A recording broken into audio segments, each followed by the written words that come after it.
Well guys, today we are going to discuss about SHM, Simple Harmonic Motion. Before going to this, we should know some basic information about oscillations. So what is meant by oscillations? Let's see here. If a body is given a small displacement like this, a force comes into play which tries to bring back the body to this equilibrium position. Rigid support ni base చేసుకొని ఇక్కడ ఒక object ని వేలాడదీస్తున్నాం. So some displacement suppose theta అనే displacement ఇక్కడ చేసాము అనుకుంటే, so ఎప్పుడైతే మనం రిలీజ్ చేస్తామో ఏమవుతుంది, అది మళ్ళీ ఈక్విలిబ్రియం పొజిషన్కి రావాలని ట్రై చేస్తుంది, right? So a force comes into play which tries to bring back the body to the equilibrium position. This gives rise to the oscillations. So అది ఇక్కడ ఈక్విలిబ్రియం పొజిషన్కి వచ్చి ఆగిపోతుందా? లేదు, ఎందుకంటే ఇక్కడ మ్యాక్సిమం పొటెన్షియల్ ఎనర్జీ ఉంటుంది. మోషన్లోకి రాగానే కైనెటిక్ ఎనర్జీలోకి మారుతుంది. సో ఇక్కడ పొటెన్షియల్ ఎనర్జీ అనేది మ్యాక్సిమం ఉంటుంది, కైనెటిక్ ఎనర్జీ 0 ఉంటుంది. సో ఎప్పుడైతే ఈ బాడీ మోషన్లోకి వస్తుందో potential energy is converted into kinetic energy here. So kinetic energy ఈ పొజిషన్కి వచ్చేసరికి కైనెటిక్ ఎనర్జీ మ్యాక్సిమం ఉంటుంది. సో పొటెన్షియల్ ఎనర్జీ కంప్లీట్గా 0 అయిపోతుంది. సో కైనెటిక్ ఎనర్జీ మ్యాక్సిమం ఉండటం వల్ల ఇది ఇక్కడ ఆగిపోకుండా ఇది మళ్ళీ అటు సైడ్కి వెళ్ళిపోతుంది, right? Here again potential energy maximum అవుతుంది, కైనెటిక్ ఎనర్జీ 0 అవుతుంది, అంతే కదండి. సో కైనెటిక్ ఎనర్జీ తగ్గిపోతూ పొటెన్షియల్ ఎనర్జీగా కన్వర్ట్ అయ్యి పొటెన్షియల్ ఎనర్జీ మ్యాక్సిమం అవుతుంది. మళ్ళీ ఏమవుతుంది, రీస్టోరింగ్ ఫోర్స్ క్రియేట్ అవ్వడం వల్ల అది మళ్ళీ ఇటువైపుకి వస్తుంది. So it repeats. So if a body is given a small displacement from the position, a force comes into play which tries to bring back the body to the equilibrium position, which gives rise to the oscillations. So oscillations ఎలా వస్తాయి అనే దానికి best example ఇది, right? So ఈ oscillations అనేవి మనకి different types ఉన్నాయి. So damped harmonic oscillations, free oscillations, forced oscillation and ఇంకా సింపుల్ హార్మోనిక్ ఆసిలేషన్. అయితే డాంప్డ్ హార్మోనిక్ ఆసిలేషన్స్ అంటే ఏంటి? In damped oscillations the energy of the system is dissipated continuously like this. So here the dissipated forces in damped oscillations are generally frictional forces. Frictional forces వల్ల energy అనేది తగ్గుతూ వెళ్ళిపోతుంది అనమాట. So ఇవి damped oscillations. అలాగే free oscillations అంటే చూడండి, ఇదే బెస్ట్ ఎగ్జాంపుల్ గా చెప్పుకోవచ్చు. ఏంటంటే if an object is displaced from its equilibrium position and released, it oscillates with its natural frequency. ఒక ఆబ్జెక్ట్ ని ఈక్విలిబ్రియం ప్లేస్ నుండి డిస్ప్లేస్ చేసి రిలీజ్ చేస్తే అది దాని యొక్క న్యాచురల్ ఫ్రీక్వెన్సీతో ఆసిలేషన్స్ చేయడం మొదలవుతుంది. సో ఆ ఆసిలేషన్స్ ని మనం ఫ్రీ ఆసిలేషన్స్ అంటున్నాం. అదేవిధంగా forced oscillations. So the oscillations maintained by the help of external forces. Best example గా ఏం చెప్పుకోవచ్చు అంటే, ఇప్పుడు మనం పార్క్ లో స్వింగ్ చేస్తున్నప్పుడు, ఊయలు ఊగుతున్నప్పుడు ఎవరు మనల్ని పుష్ చేయడానికి లేనప్పుడు ఏం చేస్తాం, మనం మన కాళ్ళతో మనమే ఎర్త్కి అగైనెస్ట్గా ఫోర్స్ని పుల్ చేస్తాం, అవునా? సో ఈ విధంగా మనం ఫోర్స్ అప్లై చేసి ఆసిలేషన్స్ క్రియేట్ చేసుకుంటున్నాం అక్కడ. సో ఫోర్స్ వల్ల ఆసిలేషన్స్ క్రియేట్ అయితే వాటిని మనం ఫోర్స్డ్ ఆసిలేషన్స్ అంటున్నాం. సో ఫైనల్గా సింపుల్ హార్మోనిక్ ఆసిలేషన్స్. సో ఇవేంటి? Simple harmonic motion is the simplest form of oscillatory motion. If a body is said to be in simple harmonic motion, ఏదైనా ఒక body simple harmonic మోషన్లో ఉంది అని చెప్పాలంటే 3 కండిషన్స్ని అది సాటిస్ఫై చేయాలి. అదేంటో ఇక్కడ చూద్దాం. సో ఏదైనా ఒక బాడీ సింపుల్ హార్మోనిక్ మోషన్లో ఉంది అని చెప్పాలంటే it has to satisfy the 3 conditions. So what are those? The first one is it has to make to and fro oscillations. So to and fro oscillations చేయాలి. అయితే to and fro oscillations చేసేవన్నీ simple harmonic motion అంటే కాదు. So remaining 2 points ఉన్నాయి, అవి కూడా satisfy అవ్వాలి. అవేంటో చూద్దాం. Restoring force is directly proportional to the displacement. అదే ఈ సెకండ్ పాయింట్ ఇంకో రకంగా కూడా రాయొచ్చు. Acceleration is directly proportional to the displacement. అంటే మనం mathematically restoring force F is proportional to -x, acceleration is directly proportional to -x. Here x is displacement, F is restoring force, A is acceleration. So second point ఏంటి? Restoring force is directly proportional to the displacement. -n indicates in opposite direction. ఏదో ఒకటి మనం రాస్తే చాలు. So restoring force is directly proportional to the displacement but in opposite direction, లేదా acceleration is directly proportional to the displacement but in opposite direction. ఏ ఒక్కటి మనం prove చేసినా అది SHMలో ఉన్నట్లు. అండ్ ద థర్డ్ కండిషన్ ఏంటి? డాష్. సో ఈ డాష్లో రీస్టోరింగ్ ఫోర్స్ అయినా ఓకే, యాక్సిలరేషన్ అయినా okay, is always directed towards the mean position. సో ఇందాక మనం ఒక డయాగ్రామ్ వేసినాం కదండి ఇక్కడ. సో ఇది కొంత డిస్ప్లేస్ చేస్తే ఆసిలేషన్స్ మొదలవుతాయి. సో ఇదనమాట. సో ఇది మనకి మీన్ పొజిషన్, ఈ సెంటర్ ఉండేది కదా. సో ఇది మీన్ పొజిషన్. ఇక్కడ ఏంటంటే సో రీస్టోరింగ్ ఫోర్స్, సో ఇక్కడ సెకండ్ పాయింట్లో నేను చెప్పాను restoring force is directly proportional displacement లేదా acceleration is directly proportional to the displacement, ఏదో ఒకటి ఫాలో అవ్వండి. ఇక్కడ సెకండ్ పాయింట్లో ఏదైతే రాస్తారో మీరు రీస్టోరింగ్ ఫోర్స్ రాస్తే ఇక్కడ కూడా రీస్టోరింగ్ ఫోర్స్ రాయండి, లేదా యాక్సిలరేషన్ రాస్తే యాక్సిలరేషన్ అనేది ఇక్కడ రాయండి. So restoring force is always directed towards the mean position, acceleration is always directed towards the mean position. ఇక్కడ మనం చెప్పుకున్నాం కదా restoring force is directly proportional to the displacement but in opposite direction. Opposite direction ఏంటి దానికి ఇక్కడ గమనించండి. So ఇప్పుడు ఒక బాడీని డిస్ప్లేస్ చేసాం, డిస్ప్లేస్మెంట్ జరుగుతూ ఉంది, ఇక్కడ నుంచి ఇక్కడికి తీసుకొని వచ్చాం అవునా. సో ఇక్కడ డిస్ప్లేస్మెంట్ ఈ డైరెక్షన్లో ఉంది అవునా.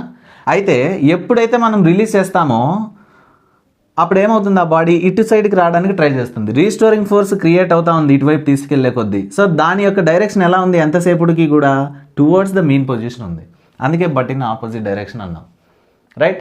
సో ఇక్కడ కూడా అంతే, ఒకవేళ ఇది మనం తీసుకున్నా డిస్ప్లేస్మెంట్ ఇటు సైడ్కి ఉంటుంది బట్ బాడీ యొక్క యాక్సిలరేషన్ ఎప్పుడైతే మోషన్లోకి వస్తుందో దాని డైరెక్షన్ ఇటువైపుకి ఉంటుంది. సో అందుకే ఇక్కడ చెప్పాం but in opposite direction.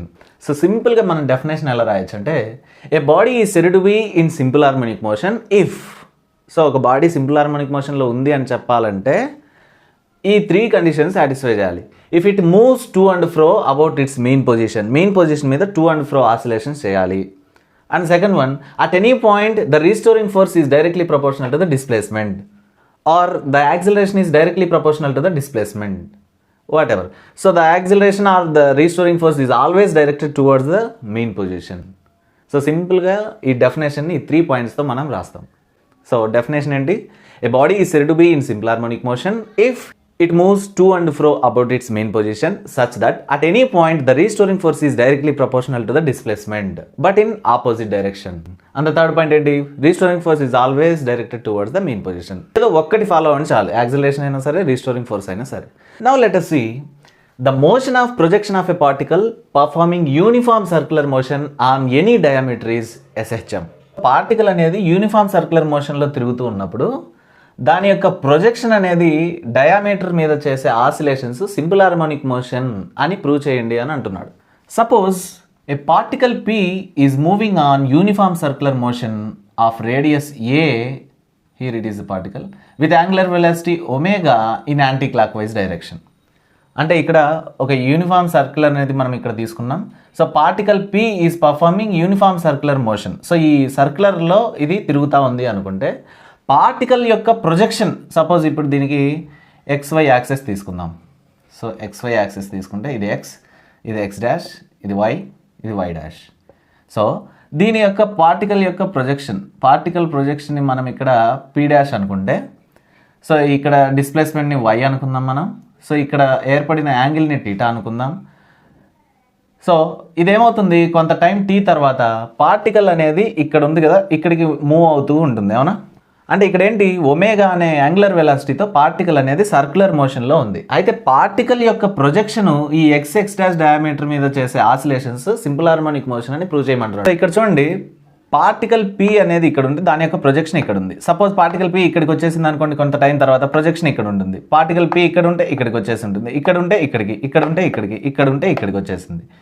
So అదేవిధంగా ఇక్కడ ఉన్నప్పుడు ఇక్కడికి వచ్చేస్తుంది, ఇక్కడ ఉన్నప్పుడు ఇక్కడికి వచ్చేసింది, ఇక్కడ ఉన్నప్పుడు ఇక్కడికి, సో ఇక్కడ ఉన్నప్పుడు ఇక్కడికి. So if the particle completes 1 revolution then the projection P dash makes 1 oscillation on the diameter. అంతే కదండి, పార్టికల్ ఒక్క రౌండ్ కంప్లీట్ చేసుకునేసరికి దీని ప్రొజెక్షన్ P డాష్ ఏదైతే ఉందో ఒక్క ఆసిలేషన్ ఇటువైపుకి వచ్చి ఇటువైపుకి వచ్చేసింది అవునా. సో ఈ విధంగా పార్టికల్ అనేది సర్క్యులర్ మోషన్లో ఉండే కొద్దీ ఆ పార్టికల్ యొక్క ప్రొజెక్షన్ ఏదైతే ఉందో P dash XX dash diameter మీద ఆసిలేషన్స్ చేస్తూ ఉంది. అయితే ఆ ఆసిలేషన్స్ సింపుల్ హార్మోనిక్ మోషన్లో ఉన్నాయి అని ప్రూవ్ చేయమంటున్నాడు ఈ కాన్సెప్ట్ రైట్. సో అదేలాగా ఇప్పుడు చూద్దాం. So we know that angular displacement theta is equal to angular velocity into time. Theta is equal to omega t, right? So from the figure, suppose it is the center of the circle O P dash P sin theta ఏమవుతుంది, sin theta ఏమవుతుంది, opposite side by hypotenuse కదా. Opposite side ఏముంది అక్కడ y, hypotenuse ఏంటి a, radius a కదా. So y by a రాసుకున్నాం. So ఇక్కడ చూడండి, దీని నుంచి మనం ఏం రాస్తున్నాం, y ఈజ్ ఈక్వల్ టు ఈ ఇక్కడ ఏ డినామినేటర్లో ఉంది ఇటువైపు పంపిస్తున్నాం. So A sine theta. So y is equal to A sine theta. y ఏంటి ఇక్కడ డిస్ప్లేస్మెంట్. సో డిస్ప్లేస్మెంట్కి మనం ఒక ఎక్స్ప్రెషన్ రాబట్టుకున్నాం. అయితే ఇక్కడ టీటా అంటే మనకి ఇక్కడ వాల్యూ ఉంది ఒమేగా టీ అని. సో ఆ వాల్యూని కూడా ఇక్కడ రాసేస్తున్నాం. So therefore displacement y is equal to A sine omega t. Okay, now వెలాసిటీకి మనం ఒక ఎక్స్ప్రెషన్ రాద్దాం. యాక్చువల్లీ వెలాసిటీ అంటే ఏంటి? The rate of change of displacement is called velocity కదా. సో డిస్ప్లేస్మెంట్ని డిఫరెన్షియేట్ చేయాలి. సో dy/dt ఆఫ్ డిస్ప్లేస్మెంట్ అంటే ఇక్కడ y. సో వైకి మనకు ఒక వాల్యూ ఉంది కదా, dy/dt ఆఫ్ y అంటే ఏంటి ఇక్కడ ఏ సైన్ ఒమేగా టీ కదా. డిఫరెన్షియేషన్ మనం చేస్తున్నాం. యాక్చువల్గా ఫార్ములా ఏంటి మనకి? dy/dx ఆఫ్ సైన్ x అంటే మనకి ఫార్ములా ఏంటి? Cause x. Okay, differentiation formulas. అదేవిధంగా dy/dx ఆఫ్ కాజ్ x అంటే మైనస్ సైన్ x అనేది మనకు డిఫరెన్షియేషన్లో మ్యాథమెటిక్స్లో ఉండే ఫార్ములాస్, రైట్. సో ఈ రకంగా మనకు ఫార్ములాస్ ఉన్నప్పుడు ఇక్కడ చూడండి. సో ఏ అనేది కాన్స్టెంట్, దాన్ని బయట రాస్తున్నాం. అయితే ఇక్కడ టీ దృష్ట్యా మనం డిఫరెన్షియేషన్ చేస్తున్నాం కదా. So actually dy/dx of sine x అంటే కాజ్ x. అయితే ఇక్కడ ఎక్స్ ప్లేస్లో ఎక్స్ మాత్రమే లేదు, ఒమేగా అనే ఎక్స్ట్రా ఫ్యాక్టర్ ఉంది. సో ఎక్స్ట్రా ఫ్యాక్టర్ ఏదైతే ఉందో దాన్ని ముందుకు రాస్తున్నాం. So omega. అదేవిధంగా ఇంకేముంది? సైన్ని మనం డిఫరెన్షియేట్ చేస్తున్నాం. సో దీన్ని మొత్తం మనం ఇప్పుడు టీగా పరిగణించాలి. So dy/dx of sine x రూపంలో ఉంది కాబట్టి dy/dt of sine omega t ఏమవుతుందంటే కాజ్ ఒమేగా టీ. ఈ విధంగా మనం వెలాసిటీకి ఒక ఎక్స్ప్రెషన్ రాబట్టుకున్నాం. In the same way acceleration అంటే ఫార్ములా ఏంటి? What is meant by acceleration? The rate of change of velocity is called acceleration. అంటే వెలాసిటీని మనం డిఫరెన్షియేట్ చేస్తే వచ్చేది acceleration. So dy/dt of velocity, right. So వీకి మనకు ఎక్స్ప్రెషన్ ఉంది dy/dt ఆఫ్ ఏంటి అక్కడ A omega cos omega t కదా. సో దీన్ని మనం డిఫరెన్షియేట్ చేయాలి ఇప్పుడు. సో ఏ ఒమేగా ఆల్రెడీ కాన్స్టెంట్స్గా ముందు ఉన్నాయి కాబట్టి వాటిని ముందు రాసేస్తున్నాం. So dy/dt of cos omega t చేయాలి. అయితే టీ ప్లేస్లో టీ మాత్రమే లేదు, ఒమేగా అనే ఎక్స్ట్రా ఫ్యాక్టర్ ఉంది. ఆ ఒమేగాని ముందు రాసుకోవాలి. సో ముందు రాస్తే ఒమేగా ఇంటూ ఒమేగా ఏమవుతుంది? Omega square. సో ఇప్పుడు ఈ ఒమేగా టీ మొత్తాన్ని టీగా పరిగణిస్తాం. dy/dt of cos omega t అంటే dy/dx ఆఫ్ కాజ్ x అంటే మైనస్ సైన్ x కదా. So minus sine omega t అవుతుంది.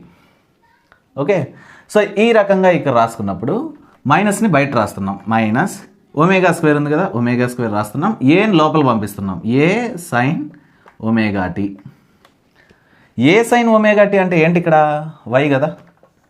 y is equal to A sine omega t కదా. సో దీని అంతటి బదులు మనం y రాయొచ్చు కదా. So minus omega square y.